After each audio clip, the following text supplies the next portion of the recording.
Welcome to the Hope Talks podcast with Grayson Willis and Pastor Margaret Michael, where you'll hear inspiring stories that are filled with hope and good news in Jesus Christ. You can find our podcast on iTunes, Spotify, Stitcher, Google Podcast, and TuneIn. You can also listen to episodes on our church YouTube channel. Thanks so much for listening. Welcome to today's broadcast of Hope Talks. I'm Grayson Willis. And I'm Pastor Margaret Michael. Thanks for tuning in today, and today we're joined by Alberto Martinez. Alberto, how are you doing today? I'm doing well, thank you for asking. Or as I say usually when I see you, buenos dias, ¿cómo estás? Okay, muy buenos días para todos. Espero que estén bien. Well, Alberto's here today to share his testimony with us, but usually we start out with a lighthearted question, so if you want to start out with that, Pastor Margaret. Yeah, so we're always interested in ice cream, and wonder what kind of ice cream is your favorite? My favorite ice cream is from a local place, and it's vanilla from Klein's. From Klein's. Look, you all need to go for ice cream together. I think that's two in a row. That's almost. amazing. The reason is because when you pick up vanilla, you can mix with other fresh fruits. That's right. Don't matter which one, and it tastes both flavors. Good. Yeah, that's great. Yeah. Don't mix anything with Grayson's. Yeah. So yeah, I like vanilla from anywhere, but especially from Klein's. But she likes to add stuff, so she'd probably like the fruit flavors in her ice cream. I love to mix fresh fruits. Yes. Love it. Mm-hmm. Well, Alberto, just start out telling us about where you're from and a little bit about how you grew up. I'm original from Mexico country, and I'm born on a small town. It probably is 13,000 people in that little town. The name is Mazamitla. They call Pueblo Mágico. It's a magic town called translated in Spanish to English.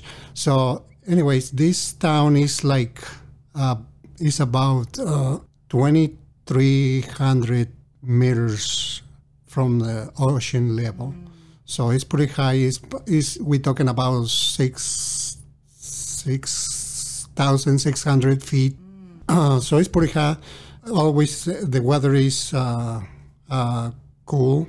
I think the hottest time is April and May. By springtime is when you feel it 80s, but no more than 80s temperature. And I've grown up on this little town, and also I've grown up after my father's moving me to the capital of the state, Jalisco. The name is Guadalajara, the city. It's the second city on the country, bigger. Okay, so. And I've grown up on these two places, Mazamitla and Guadalajara in Mexico, in the state Jalisco. So it's the place where I'm born, and I've loved these places. And the other day, I just remind about I have more time of my life here in the United States than on my place that I'm born. Yeah. Yes. Yeah. So the weather was really cool because of. Yeah, the temperature says, like it says, in the hottest time is probably April and May. Is about 80s. Summertime is most of the time is rain, foggy. Almost every day is foggy and rain, and during the summertime. So the temperatures is about 60s. Wintertime, sometimes on December and in January, there's the colors months. We have like freezing. In frost, and sometimes snow flurries, but not accumulation. Yes, just flurries and frosting. Yeah, and but most of the time you have to wear a jacket or something like that because summer is cold. The spring is the hottest time. Yeah. Did you like that? Yeah, I love the weather. So when I come here to the United States, I love the winter. I know some people say I love more summer, but winter is that I remember things, many good remembers when I was a kid. Winter, because in the special Christmas time and all that. Yeah. It's cold. Yeah. You and my husband. I love summer. He loves winter. So did you grow up going to church? Was that a part of your life? Well, no, not really. Exactly. All my family, they was a Catholic. And since what I remember, they took me to baptize me in the Catholic Church. And also they call another, like, presentation when I was probably by 7 years old. And also they do, at the church, they do, they call... Catechism? Catechism is kind of, in Spanish, is Primera Comunión, is something like that. So I just, as soon as I do that, I just passed for that 11 years. And I don't remember, I remember I told one time to my mom when she's alive, and I told my mom, hey, I don't believe on this person in the church, Pope?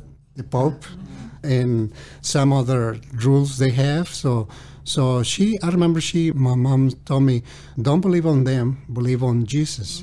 So that's what I try to never forget that, because when they, I remember my older sister told me, hey, you have to go to church. You have to go to church to the service.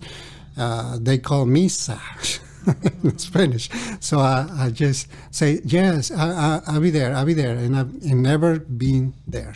I just go on, walk into the door. I know what time they get off. So I just walk into the door and ask him all, like, I've been inside in a building. So as soon as my dad and my older brother see me, I just walking out of the buildings. Oh, he's coming to the church, but no, really no. Believe me, I didn't trust many on, even God forgive me, but he always with me, because I have, during this time, I remember I got 3 wreck accidents, like as a be dead. And all 3, and for some reason he keep me alive. And after that, I just come into United States when I was probably 22 years, when I come here to United States. But during that time, in between, as a teenager, I don't believe in God. For some reason, well, not exactly I don't believe, I just stay away, But I believe some on Jesus, but I don't believe on other saints they have in a Catholic church. That's what I'm trying to say. Yes. I'm sorry. And when I come here in the United States, I remember my life is still the same way, away from Jesus Christ. And I meet someone, he's a gentleman, his name is Jose Americo, he's from Honduras. And he got the love on his person, and always he talked to me really sweet, and always every conversation I talked to him, he involved Jesus, right?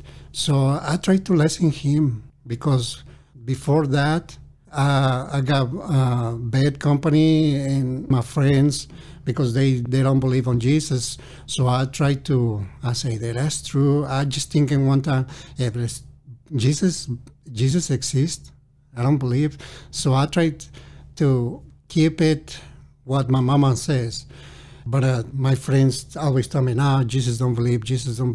Don't believe on Jesus because he didn't exist. And so anyways, I just listened this gentleman, and that's the one he introduced me to coming back to Jesus' life, into coming to the Nazarene Church here in Harrisonburg. I remember the first time I just come in, I don't remember exactly, but I think it's the second week on October on 2006 when I come in here to this church. And when I come here, I walk in the building and I feel the love of Jesus here. I remember a lady at the front desk, but I don't know her name. I didn't see her anymore, so I don't know if she's moving away or So what happened with her? Anyways, she introduced me. Hey, welcome, and do you come to looking for a Hispanic service? I say, yeah. Well, I'm not sure if they have a Hispanic service here, but I just come in and looking for something because I just bring my daughter Rebecca. She was almost 3 years when I come here. And so this lady sent me to the Hispanic service. There was a quad room. I remember that. And by the door is another lady, and the door received me like with much love. And I say, wow, I'm impressed because I see the love of the people.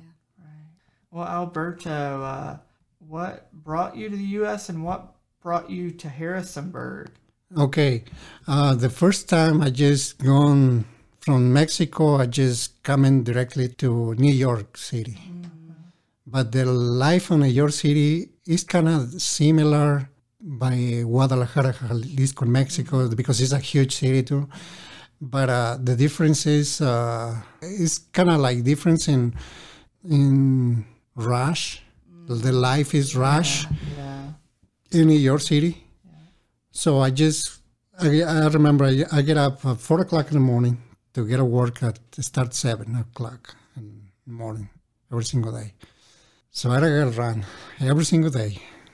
Get up, get ready, go run.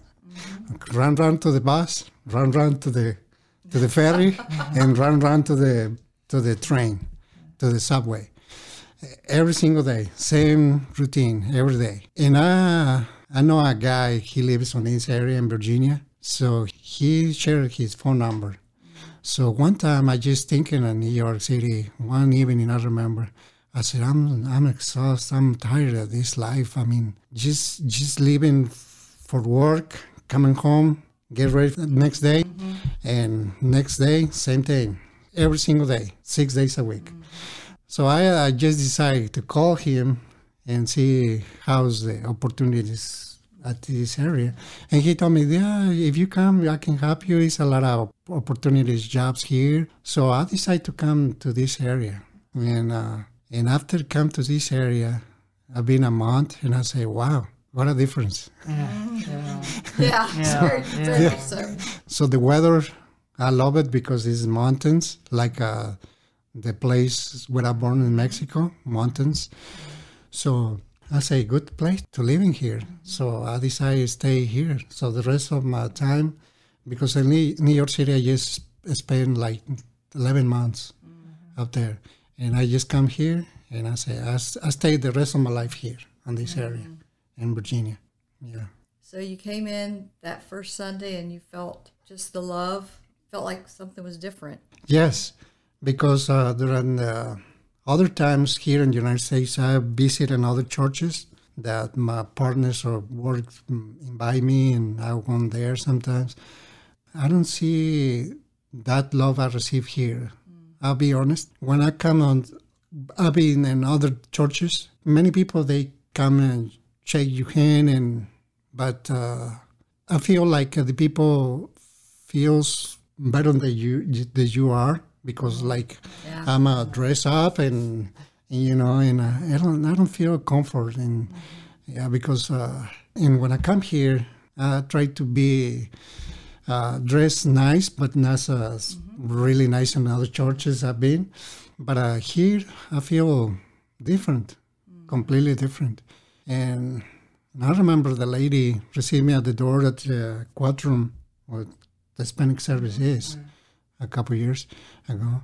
And she helped me, if you need your daughter's church, where she going to be, you can stay there and watching and see what they doing there before you come here, if you like.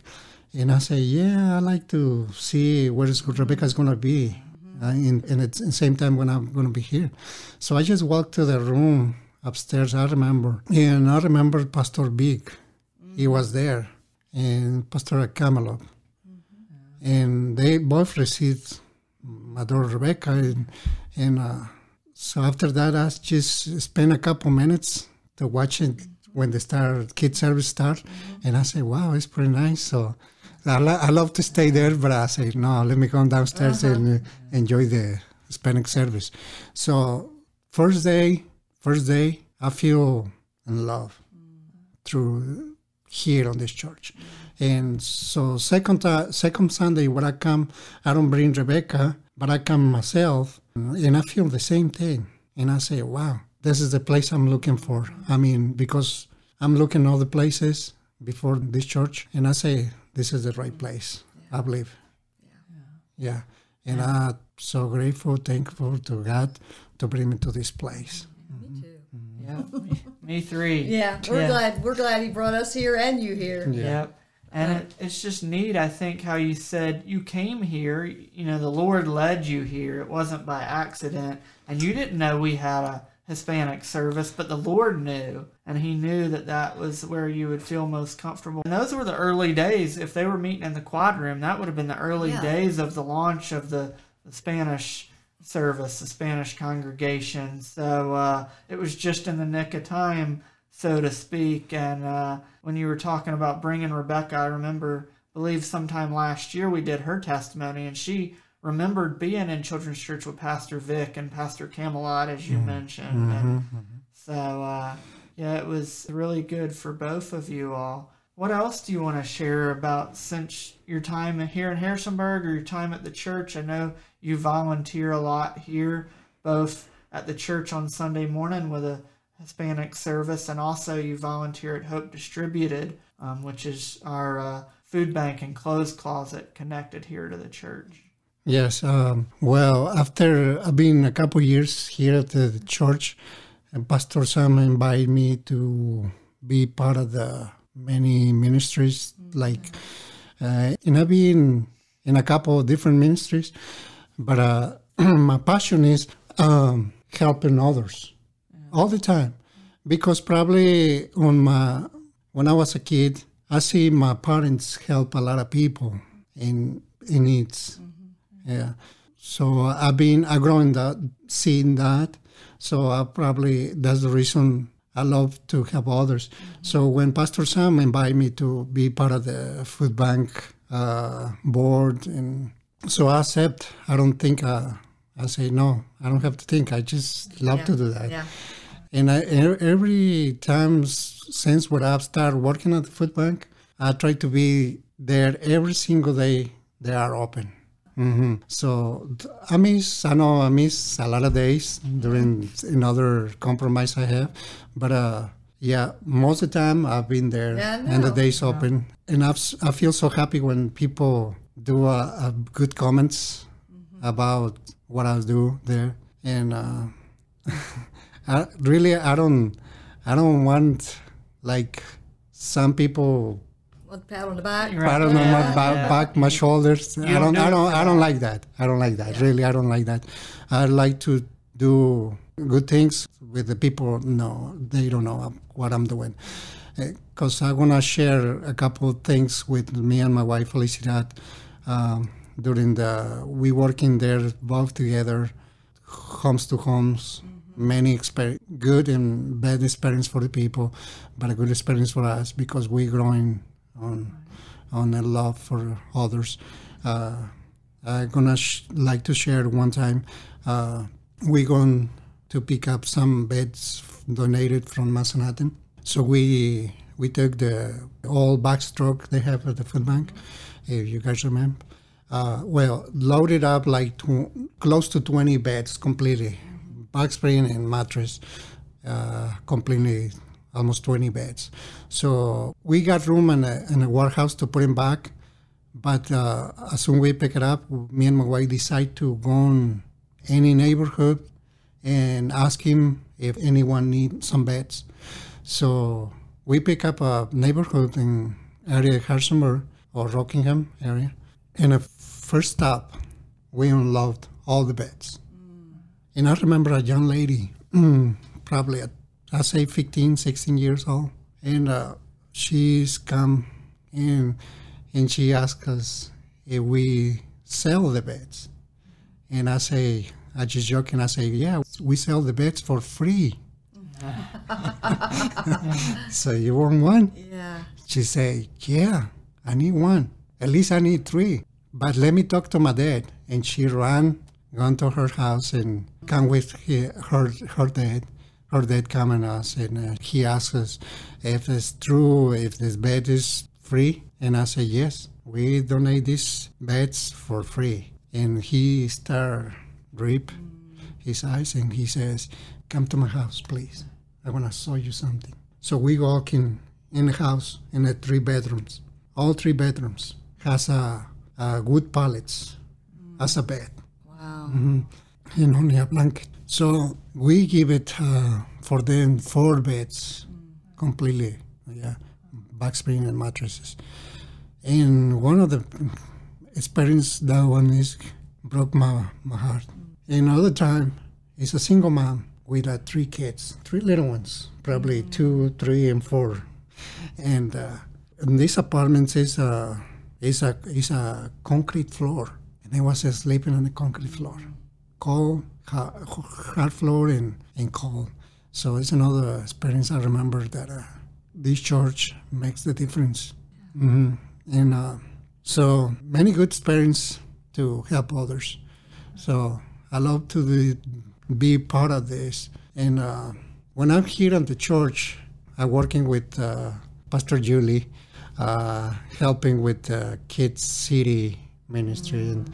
And I love that time, during that time, working with Pastor Julie, because I love the kids. If you see me, I'm working with the kids, do face painting, and I love I'm joking with the kids because the kids always say the truth.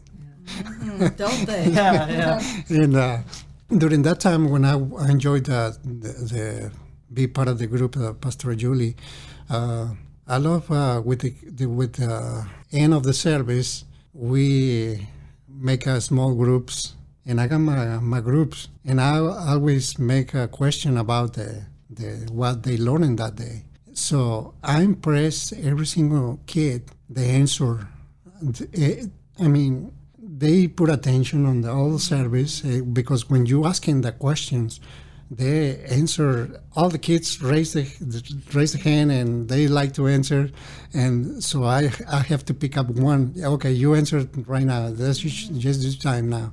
So I love that time and I miss that time, but I have to stop helping Pastor Julie because at the same time before the pandemic, like a year before, I think they start resigning all the people at the sound booth.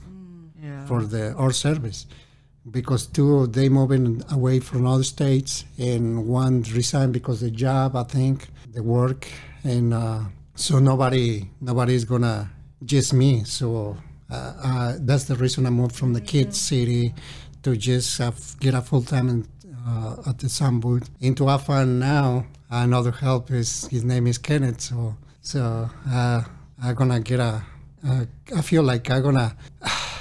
I'm gonna get a break and enjoy the services downstairs because it's different. Because when I know you can hear the message up here, but sometimes if something happened, you're distracted and you're not listening. You're not following. Continue the service or the sermon. So I'm gonna enjoy that time, break time from being up there after 3 years or 4 years again. Yeah, you have a servant's heart, there's no doubt. And it's really interesting to hear you say that your parents modeled that for you. Like they showed you service. Yes. It was important. And, we can hand down things from generations that aren't great, but we can hand down some really good things. And not only did your parents serve and you serve, but also Rebecca serves. Rebecca has a servant's heart too. And that's really amazing just to hear that story of how she's the 3rd generation that sees that and sees the importance of that. So you came here to church in 2006 and you were welcomed warmly, but there was one person that you began spending a whole bunch of time with, Felicidad. Because when I come to the church, I just meet Felicidad, and she is as a secretary at that time from Pastor Sam. She take care of Pastor Sam all the appointments and all the meetings and all that. So she called me many times for remind me meetings with Pastor Sam, to invite me meetings with Pastor Sam and all that. So I talked with Felicidad many times. So in working together many times. So really, I'm here now for looking for someone, right? Except Jesus, because that was the reason I come here, for looking for something for my daughter growing up in a good life. And so after past the time, so we know each other more and more and more. And I remember when I invited the first time to hang out somewhere, and she say no, thanks. So I say, I'm gonna invite one more time, and she say no, I'm stay away. So I remember the second time I invited her to. She say, well, let me think about it. So she think about it for a long time, and and I say, well, when God's time, if it is she's for me or not. Yeah. Right. And was past the time, and she say, well, this is time we can go somewhere to eat, but we have to go on with somebody else. It's fine. I say, no worry, we can go. So I always been on our dates. It's like three of us. Yeah. Like here, 3 of us. Yeah. So I enjoy that too, because the other person they are part of my life since when I'm get here to this church. Yeah. So She finally went on a date with you by herself, right? Yeah, right. So how long have y'all been married? I'll put you on the spot. Since from 2011, so it's 10 years already. So we're going for 11 years on this next December. Yeah, thank you. Congratulations. Yeah. Well, Alberto, it's been great to have you today. Just in closing, anything you want to share that's part of your testimony that we haven't asked you already or that you haven't shared already? Well, I think you asked me already many that I have on my mind, because I don't know exactly what you're going to ask me, but I love this church, and I love to be part of this church, because I saw how this church is setting, like not just locally, is around the world. I mean, and the structure is so perfect. I mean, we are in. The leaders is good leaders. Yeah, we just had our district assembly, where all of our Virginia pastors come together. It's bigger than just this church. Right. We have the Virginia district. We have a district superintendent that oversees the Virginia district, and then we have general superintendents that oversee the 162 world areas that we're in. Right. And it is amazing to realize that we are a part of something so much larger than us. The church, universal, of course, connection with all believers, but then being a part of a church that's as international as the Church of the Nazarene in so many world areas. It is powerful to be a part of something like that. Yes, because on 2013, as General Assembly in Indianapolis, me and my family gone to enjoy that assembly. As a delegate, not just go to, because we love to experiment that. Because Felicidad, she was on like 4 years before that one on 2013, because there was she went to Orlando, Florida, if I'm not wrong. But and when I was in Indianapolis, it's an experience I never imagined, because you know new people from the same church, from other countries, from other cultures, and I love to experiment that. Yeah, it is amazing. And it's amazing. Yeah. It's amazing seeing like 32,000 people on a service. I mean, it's something else. All praising Jesus. Yeah. Alberto, it's been great to have you. Thanks for sharing your testimony with us. Okay, thank you so much. I appreciate for inviting me and be part of this. Yes, it's been great. Yeah. Thank you for listening to today's broadcast of Hope Talks. We pray that as you've heard Alberto Martinez's testimony today, that it truly has been a half hour of hope for your life. May God bless. Hope Talks is sponsored by Church of the Nazarene Harrisonburg in partnership with Sunshine Ministries. Thanks for listening to today's episode of Hope Talks. If you're enjoying this podcast, please subscribe for all the updates and latest episodes. Also, if you're in the Harrisonburg or Rockingham County area, we invite you to listen on the radio each Sunday at noon on 1470 AM or 102.1 FM, WBTX.